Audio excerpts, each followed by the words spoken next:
इस कार्यक्रम के प्रायोजक हैं डॉक्टर संजीव कुमार गोधा श्रुत प्रभावना ट्रस्ट। संयम प्रकाश नाम का ये ग्रंथ सामने विराजमान है और मंगलाचरण में कहा गया अस्य मूल ग्रंथ करता रहे श्री सर्वज्ञ देवा। इसके जो मूल ग्रंथ करता है वे तो सर्वज्ञ भगवान हैं। किसी भी आगम के, किसी भी ग्रंथ के, किसी भी मूल शास्त्र के जो करता है वे तो सर्वज्ञ भगवान ही होते हैं। इसलिए जो बात यहाँ कही जा रही है, जो बात यहाँ बतलाई जा रही है, ये बात न तो मेरे घर की है और न ही ये बात किसी और के घर की है। ये बातें तो सर्वज्ञ भगवान की वाणी से निकल करके सामने आई है और हम सब बहुत भाग्यशाली हैं जो इन बातों को अपने ज्ञान का विषय बना रहे हैं। न केवल ज्ञान का विषय, जब ये बातें श्रद्धा का विषय बनती है और जीवन में उतरती है तो जीवन भी निर्मल बनता है, जीवन परिष्कृत होता है। जब चरणानुयोग के ग्रंथों की चर्चा होती है तो जरूर इस तरह की बातें उठती है, किसने देखे, किसने देखे। अब यदि आप किसने देखे की ही बात करने लगेंगे तो अकेले चरणानुयोग ही क्यों, करणानुयोग भी किसने देखा, फिर प्रथमानुयोग भी किसने देखा, और फिर तो बात ऐसी भी हो जाएगी किसने देखा कि आत्मा है। माने आत्मा की भी वही स्थिति होगी। माने जितने भी विषय आज हम श्रद्धा के लेवल पर स्वीकार कर रहे हैं उन सब का यदि कोई आधार है तो उस आधार का नाम है सर्वज्ञता, केवल ज्ञान, भगवान की वाणी। यदि ये भगवान की वाणी ना हो तो फिर सारी बातें ही झूठी है।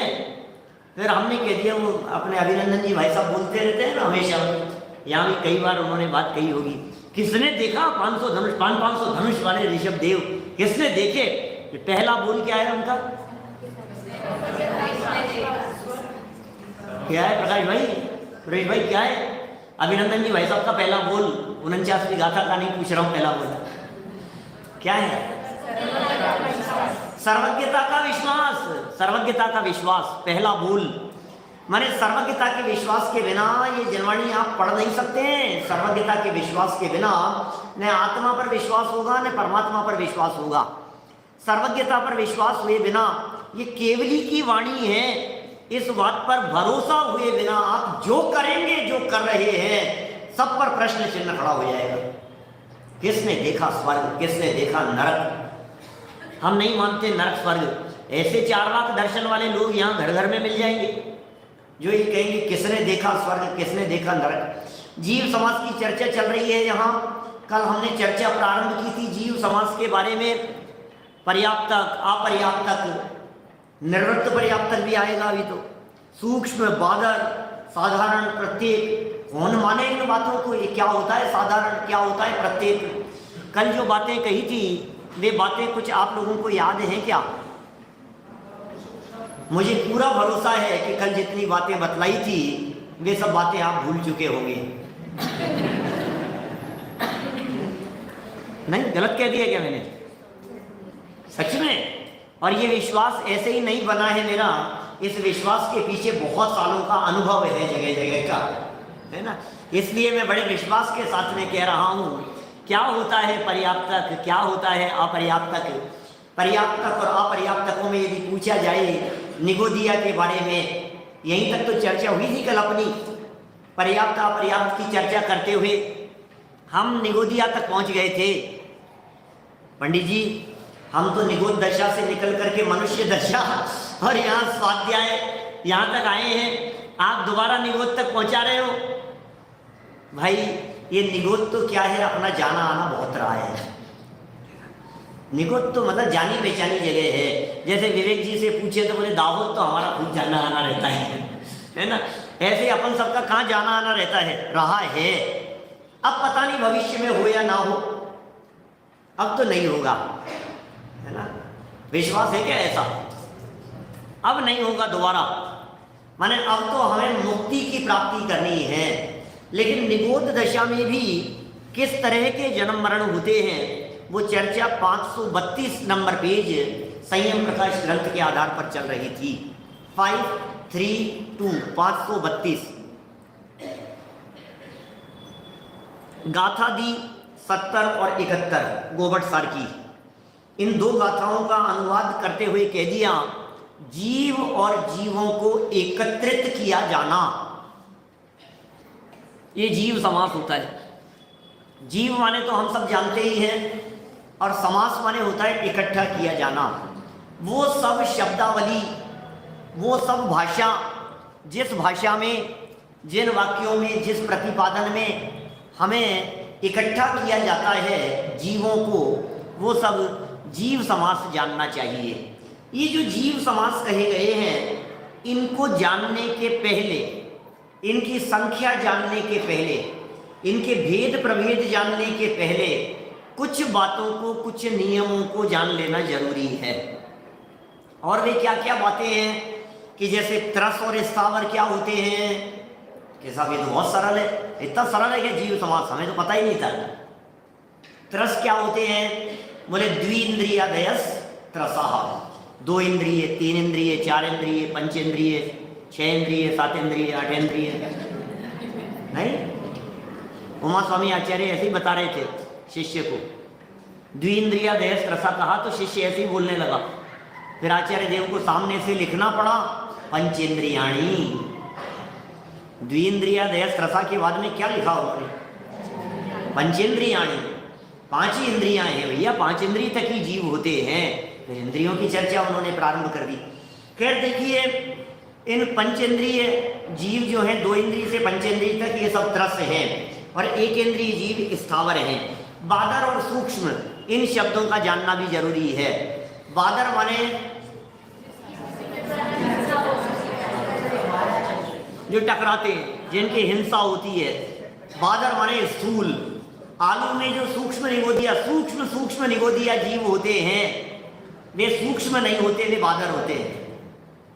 क्योंकि जब जब आलू की चर्चा चलती है तो एक वाक्य बताया जाता है, बोला जाता है, भैया आलू में तो सूक्ष्म निगोदिया जीव होते हैं, वहां सूक्ष्म नहीं है, वो बादर हैं। ठीक है ना। और बादर क्यों है, कौन बताएगा? क्योंकि वो किसी के आधार से है। जो किसी के आधार से होते हैं वो बादर होते हैं। बाधार भी होते हैं, बाधर आपके यहाँ बादर होते हैं गुजरातियों में। बादर परिवार, बादर द अच्छा, दवात वाला द। अब पता नहीं आपके यहाँ तो दवात वाले दे को भी धे लिखते हो, पता नहीं गुजरात का तो चक्कर ही बड़ा नहीं। चलिए कोई बात नहीं। हम तो यहाँ क्या कह रहे थे, बादर कौन होते हैं? जो स्थूल होते हैं, और सूक्ष्म वे होते हैं जो सारे वातावरण में घूम रहे हैं। मैंने एक बात और कही थी आपसे, पृथ्वी कायिक, जल कायिक, अग्नि कायिक, वायु कायिक, वनस्पति कायिक, सभी में बादर भी होते हैं और सूक्ष्म भी होते हैं। ठीक है ना बात। पृथ्वी कायिक जो बादर होते हैं वे पृथ्वी में रहते हैं, हार्ड सरफेस पर रहते हैं बादर। जल कायिक जो बादर होते हैं वे पानी में ही रहेंगे। जहाँ आपको पानी दिखाई देगा, जहाँ आपको नमी दिखाई देगी, आपको आसमान में बादल दिखाई दे रहे हैं, उन बादलों में भी जल कायिक जीव होंगे। लेकिन जहाँ बिल्कुल ड्राई है, रेगिस्तान में, वहाँ जल कायिक जीव है या नहीं है?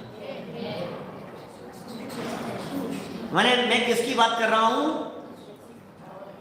मैं उनकी बात कर रहा हूँ जहाँ रेगिस्तान है, जहाँ पृथ्वी है, जहाँ खुली हवा है, वहाँ जल कायिक है या नहीं है? यहाँ आपके इस हॉल में वनस्पति कायिक है या नहीं है? वनस्पति कहाँ है यहाँ? मैं कोई पेड़ वेड़ तो नहीं उग रहा है कहीं। ये पीछे वाला कल भी बात की थी।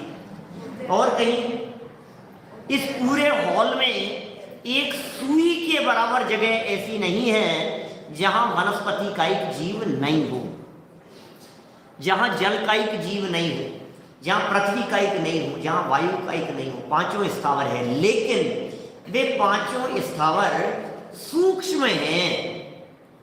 इसका मतलब जल कायिक जीव दो तरह के, पृथ्वी कायिक दो तरह के, अग्नि कायिक दो तरह के, वायु कायिक दो तरह के, और वनस्पति कायिक भी, उसमें साधारण वनस्पति और प्रत्येक, इनमें जो प्रत्येक वनस्पति होती है, आप लिख सकते हैं नियम है, प्रत्येक वनस्पति नियम से बादर ही होती है। नियम है, बिल्कुल दिमाग में लिख लीजिए, प्रत्येक वनस्पति नियम से बादर ही होती है। अब जो साधारण वनस्पति है, उस साधारण वनस्पति के भी दो भेद होते हैं, निगोद, एक नित्य निगोद, एक इतर निगोद। साधारण वनस्पति का मतलब निगोद, साधारण वनस्पति को ही निगोद कहते हैं। निगोद माने साधारण वनस्पति। आपने सुना क्या, जानते हैं क्या आप साधारण वनस्पति के बारे में? क्या क्या है साधारण वनस्पति? कोई एक आध एग्जाम्पल तो दो।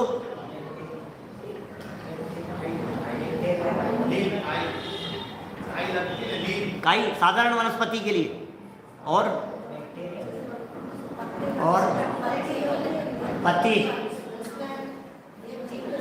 और एक जीव के सहारे से, और हाँ एक के सहारे अनेक अनंत, जो भी। और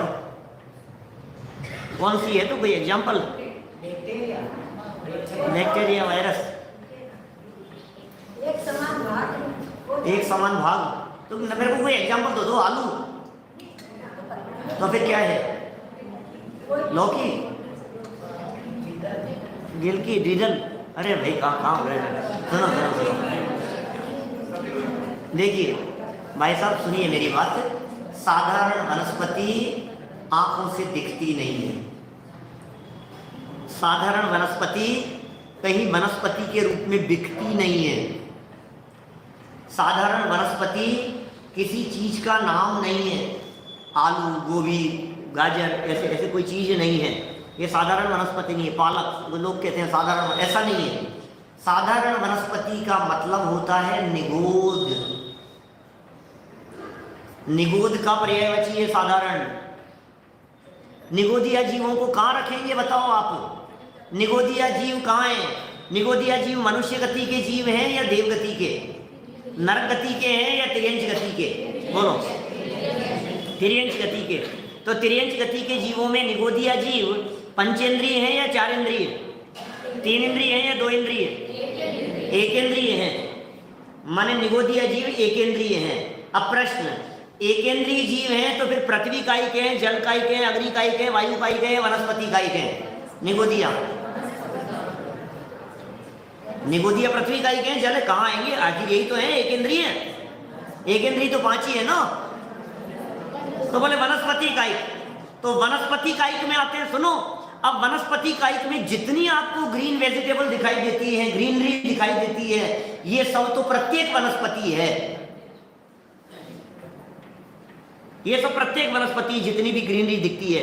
अब निगोद को कहां रखें? तो बोले निगोद माने साधारण। निगोद माने क्या? साधारण। बस साधारण को निगोद कहते हैं। अब साधारण वनस्पति कह दिया जाता है उसे, ठीक है।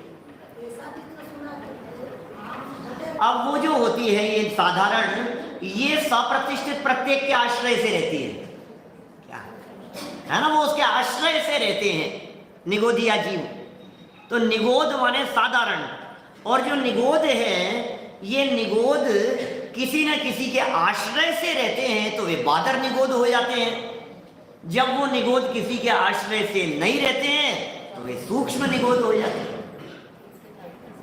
कठिन तो नहीं लग रहा है? कुछ बातें ऊपर से जा रही होगी कुछ लोगों के, ऐसा लग रहा होगा कि ये हो क्या रहा है ये आज। कभी हमने प्रवचन ऐसे तो सुने नहीं। प्रवचन तो प्रवचन होते हैं, बट पंडित जी बोलते जाते हैं, ये आज तो क्या हो रहा है। साधारण प्रत्येक वनस्पति, कुछ समझ में आ रही है बातें? यहां हम चर्चा कर रहे हैं कि जो निगोदिया जीव होते हैं, ये निगोदिया जीव साधारण हैं, बराबर। अब प्रश्न ये है कि जो निगोदिया जीव होते हैं उनका जन्म मरण कितना होता है? तो सबको छेड़ाला की लाइन याद आती है, एक श्वास में 8-10 बार जन्म्यो मर्यो भर्यो दुख भार। बराबर, कितनी गजब की लाइन है। एक श्वास में 18 बार जन्म मरण, इसका मतलब निगोद। एक श्वास में 18 बार जन्म मरण का मतलब निगोद। ऐसा नहीं है, ऐसा नहीं है। तो फिर क्या है स्थिति कि निगोदिया जीव भी ऐसे होते हैं जिनका श्वास के 18वें भाग से ज्यादा आयु हो सकती है। लंबी आयु भी हो सकती है निगोदिया जीवों की, कि कितनी लंबी होगी, हम आप जैसे बोले इतनी लंबी नहीं होती है, होती तो अल्प ही है, अंतर्मूर्ति है, लेकिन वो श्वास के 18वें भाग से ज्यादा आयु हो सकती है निगोदिया जीव की। इसका मतलब सभी निगोदिया जीवों का जन्म मरण श्वास के 18वें भाग नहीं होता, बराबर। तो किन का नहीं होता, कौन से निगोदिया जीवों का नहीं होता? अच्छा, दूसरी और बात, जिन जिन का श्वास के 18वें भाग जन्म मरण होता है वो सब निगोदिया नहीं होते।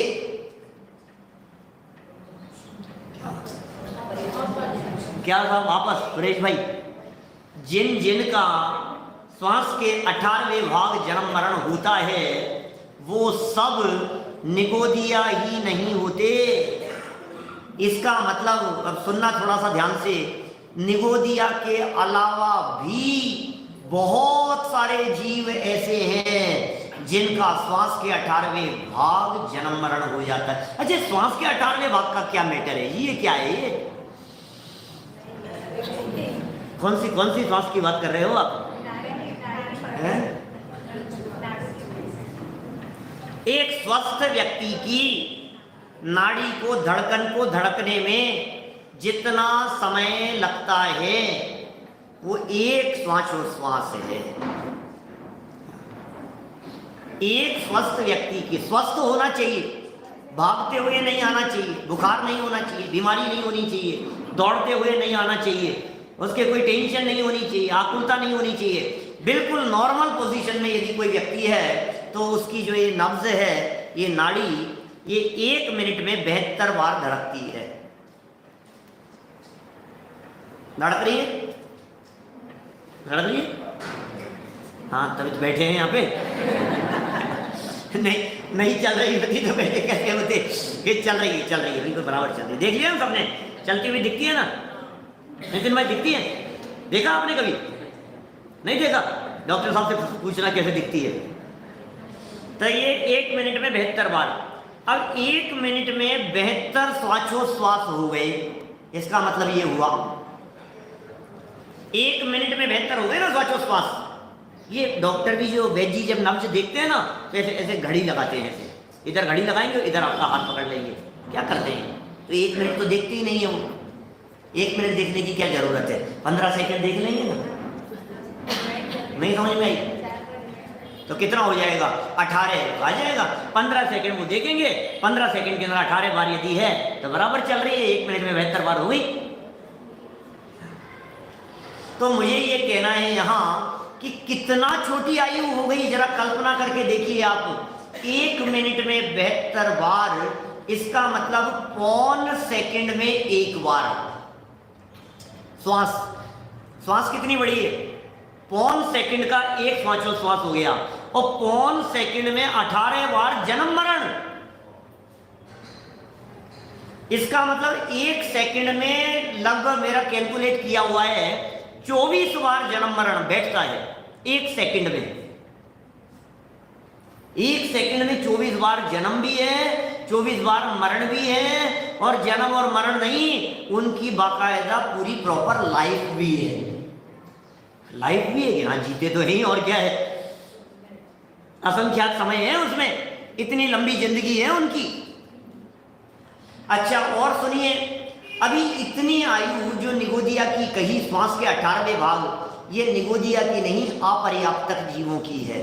देखिए नियम लिख सकते हैं, जो जो जीव अपर्याप्तक होते हैं उन सब का श्वास के 18वें भाग जन्म मरण होता है, बराबर। अपर्याप्तक कौन कौन हो सकते हैं? अपर्याप्तक कौन कौन सी गति में हो सकते हैं? देव लोग अपर्याप्तक नहीं होते, कुछ नियम है इसमें। अपर्याप्तक कौन कौन नहीं होते? क्योंकि अभी मैं जितनी बातें आपको बता रहा हूं ना, ये सारी बातें बताने के बाद जब मैं आपको 406 भेद भी बताऊंगा, क्या पता नहीं कब, कल ही है क्या, बस लास्ट है, कल लास्ट है ना जय? हाँ, श्वास के 18वें भाग होती है। जो जो जीव अपर्याप्तक होते हैं उन सब की आयु श्वास के 18वें भाग होती है। देव लोग अपर्याप्तक नहीं होते, नारकीय अपर्याप्तक नहीं होते, भोग भूमि वाले अपर्याप्तक नहीं होते, और गर्भज जीव जो होते हैं वो भी अपर्याप्तक नहीं होते। बराबर, इतनी बातें याद रहेंगी। हमने कहा कि ये गर्भ में आया और गर्भ में आकर के मर गया, तो अपर्याप्तक ही रह गया, इंद्रियां पूरी नहीं हुई। अपर्याप्तक की परिभाषा ऐसे दी है शास्त्रों में, शरीर पर्याप्ति पूरी होने के पहले जो मरण होता है उसे अपर्याप्तक भाव कहते हैं, वो अपर्याप्तक अवस्था है। अपर्याप्तक अवस्था माने नितिन भाई, शरीर पर्याप्ति पूरी होने के पहले यदि मरण हो गया तो वे अपर्याप्तक कहलाते हैं। अब परिभाषा तो शास्त्र में पढ़ ली, और शास्त्र में पढ़ करके हमने कहा ये तो जब 4-6 महीने का होता है गर्भ में तो शरीर बनता है उसका पूरा, तो उससे पहले मर गया तो अपर्याप्तक मर गया, ऐसा समझ ले। जबकि ऐसा नहीं है। कोई जीव गर्भ में आ गया, अरे 1 सेकंड मात्र भी यदि कोई जीव गर्भ में रह करके चला गया तो उसका पर्याप्तकों का भव पूरा हो गया। जो हमने 48 भव की चर्चा की थी ना कल, और कल हमने एक दूसरी बात और कह दी थी साथ में कि अनंतवार मनुष्य पर्याय धारण करे तो एक बार उच्च कुल में जन्म लेता है, फिर इतनी बार अनगिनती बार उच्च कुल में जन्म लेवे तो एक बार ऐसा ये तत्व ज्ञान सुनने का अवसर मिलता है, ये समागम मिलते हैं हमारे को। जब ये बातें कही तो साहब फिर वो 48 का क्या मतलब रह गया? तो आप कह रहे हो अनंत भाव मनुष्य के, फिर दूसरी तरफ कह रहे हो 48, ऐसा कैसे चलेगा? नेहल भाई, यदि आप कह रहे हो 48 ही भाव है मनुष्यों के, तो फिर ये अनंत कैसे हो सकते हैं? और अनंत हो सकते हैं तो फिर 48 कह रहे हो, इसमें क्या दम है? रिसाइकल भी तो होता है ना, जीव नहीं होता लेकिन वो साइकिल दोबारा दोहराई जाती है, ठीक है ना, वो रिपीट करता है वो। माने समझ लीजिए, ऐसा भी कह सकते हैं उसको समझने समझाने के लिए, क्या कहें आपसे, एक चक्र पूरा हो जाता है तो दूसरे चक्र में फिर चांस मिलता है। समझ में आ रही है बात? माने एक बार में हो गया, उसमें जो चांस मिला उतना ठीक है, फिर दोबारा चांस मिलेगा।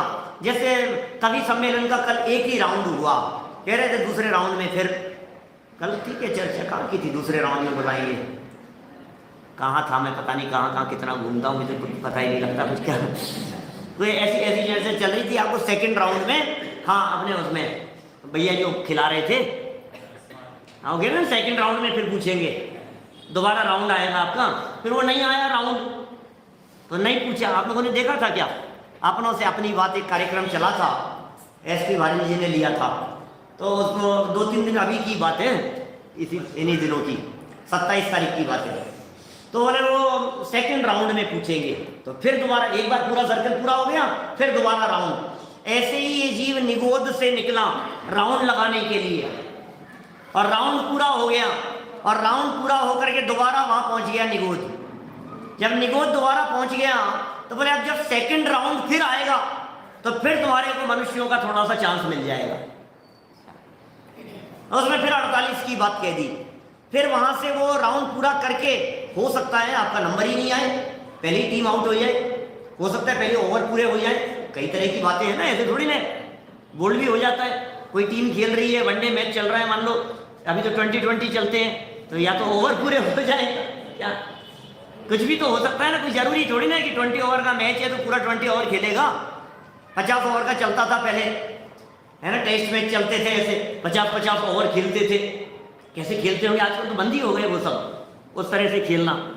वनडे चलता था, वनडे में 50 ओवर का होता था, टेस्ट मैच तो जब तक खेलो तब तक खेलो, ऐसा। इस कार्यक्रम के प्रायोजक हैं डॉक्टर संजीव कुमार गोधा, श्रुत प्रभावना ट्रस्ट।